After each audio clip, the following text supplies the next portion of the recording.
প্রশ্নটিতে বলেছে একটি কোণের ডিগ্রিতে মান ডি এবং ওই কোণের রেডিয়ানে মান আর হলে ডি বাই আর এর মান কত হবে। তাহলে এখানে সে কোণটা আমরা ধরে নিচ্ছি,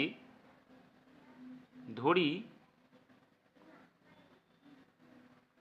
কোণটি সমান চিহ্ন এক্স ডিগ্রি, তার মানে ডি সমান চিহ্ন x degree.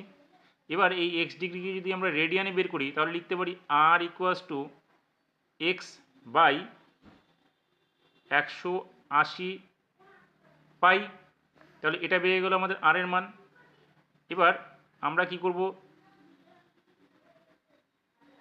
X pi by 180, যেহেতু আমাদের বলেছে ডি বাই আর এর মান বের করতে, তাহলে আমরা সুতরাং D by R equals to কী করবো, ডি এর মান আমরা এক্স ধরেছি, তাহলে এক্স আর আর এর মান কি আছে এক্স পাই বাই 180।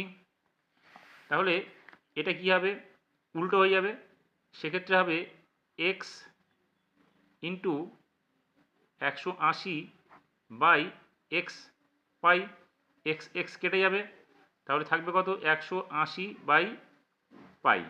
এটাই হলো আমাদের কি ডি বাই আর এর মান।